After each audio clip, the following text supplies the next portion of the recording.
उत्तर प्रदेश की 9 विधानसभा सीटों पर हो रहे उपचुनाव में सपा और कांग्रेस के बीच गठबंधन का दावा किया जा रहा है, लेकिन असल में दिलों के मिलने पर संशय के बादल मंडराने लगे हैं। कांग्रेस के उपचुनाव नहीं लड़ने के फैसले से साफ है, सपा से मिली 2 सीटों से पार्टी संतुष्ट नहीं थी।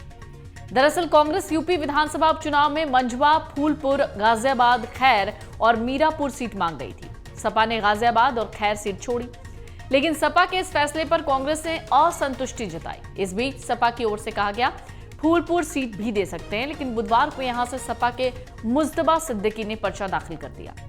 इसके बाद दिल्ली पहुंचे कांग्रेस के प्रदेश प्रभारी अविनाश पांडे और प्रदेश अध्यक्ष अजय राय ने शीर्ष नेतृत्व को पूरी स्थिति बताई।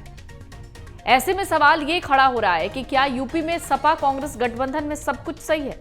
लेकिन इस बीच बुधवार की देर रात सपा ने सोशल मीडिया पर ऐलान किया कि पार्टी सभी 9 सीट पर चुनाव लड़ेगी। सपा अध्यक्ष अखिलेश यादव ने 23 अक्टूबर की रात को अपने ट्वीट में लिखा, बात सीट की नहीं जीत की है।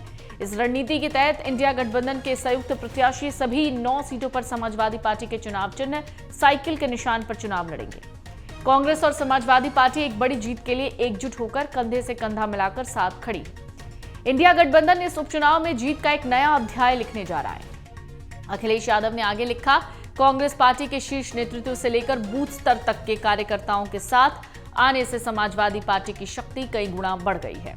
इस अभूतपूर्व सहयोग और समर्थन से सभी 9 विधानसभा सीटों पर इंडिया गठबंधन का एक एक कार्यकर्ता जीत का संकल्प लेकर नई ऊर्जा से भर गया। ये देश का संविधान, सौहार्द और पीडीए का मान सम्मान बचाने का चुनाव है। इसलिए हमारी सबसे अपील है, एक भी वोट ना घटने पाए, एक भी वोट ना बंटने पाए। देश हित में इंडिया गठबंधन की सद्भाव भरी एकता और एकजुटता आज भी नया इतिहास लिखेगी और कल भी। वहीं 24 अक्टूबर को अखिलेश यादव ने राहुल गांधी के साथ एक फोटो शेयर करते हुए लिखा, हमने ये ठाना है, संविधान, आरक्षण, सौहार्द बचाना है, बापू बाबा साहेब लोहिया के सपनों का देश बनाना है। अखिलेश यादव के इस ट्वीट के बाद गुरुवार दोपहर बाद दिल्ली में कांग्रेस ने कहा कि बीजेपी को हटाने के लिए सीट नहीं, जीत जरूरी है। राजनीतिक सूत्रों के मुताबिक कांग्रेस गाजियाबाद और खैर सीटें मिलने से संतुष्ट नहीं है। उसने मंझवा और फूलपुर सीट पर भी दावा किया है। यही वजह है कांग्रेस ने गठबंधन के तहत मिली दोनों सीटों पर भी अपने उम्मीदवार उतारने से इनकार कर दिया। सपा का प्रदेश नेतृत्व भले ही गठबंधन कायम होने की बात कह रहा है, लेकिन हालात कुछ और ही हैं। सपा की ओर सीटें नहीं मिलने से कांग्रेस के प्रदेश स्तरीय नेता ही नहीं बल्कि कई सीटों पर चुनाव लड़ने की तैयारी करने वाले भी खफा हैं।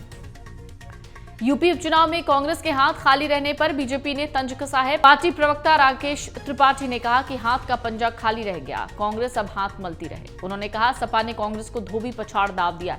उन्होंने कहा, बीजेपी के कांग्रेस मुक्त नारे को सपा साकार कर रही है। बीजेपी प्रवक्ता ने कहा, कांग्रेस अपनी दूरदशा के लिए खुद जिम्मेदार है। यूपी में कांग्रेस के कदम पीछे खींचने की वजहों पर भी चर्चा शुरू हो गई है। इसका कारण कांग्रेस का हारने सीटों पर दाव लगाने से बचना बताया जा रहा है। दरअसल अखिलेश यादव ने कांग्रेस के लिए गाजियाबाद सदर और खैर विधानसभा सीट छोड़ी थी। कांग्रेस पार्टी भी मानकर चल रही थी कि दोनों सीटों पर उनके उम्मीदवारों का जीतना मुश्किल हो जाएगा। इन दोनों सीटों को बीजेपी के गढ़ के रूप में माना जाता है। ऐसे में कांग्रेस ने यहां पर कदम पीछे खींचकर अखिलेश की चुनौती बढ़ाई है।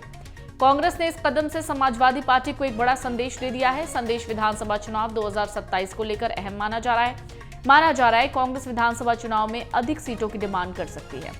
जानकार कहते हैं, अब कांग्रेस नए सिरे से विधानसभा चुनाव 2027 की तैयारी करेगी ताकि गठबंधन की जरूरत पड़ने पर सपा से आमने सामने बैठकर बात हो सके। ये सपा के लिए खतरे की घंटी हो सकती है। लोकसभा चुनाव में गठबंधन के साथ खड़े दल अब मैदान में हैं। कांग्रेस के यूपी में विधानसभा उपचुनाव से किनारा करने के पीछे महाराष्ट्र फैक्टर भी माना जा रहा है। महाराष्ट्र चुनाव को लेकर महाविकास अघाड़ी में सीट बंटवारे पर सहमति बन गई है। कांग्रेस, एनसीपी और ठाकरे की शिवसेना के बीच 85-85 सीट पर रजामंदी बनी है। वहीं सपा समेत अन्य सहयोगी दलों को 18 सीटें देने की बात हुई है और यहां सपा 12 सीटें मांग रही है और 5 पर उम्मीदवार उतार चुकी है। ऐसे में देखना है महाराष्ट्र चुनाव में अखिलेश यादव की क्या रणनीति रहती है।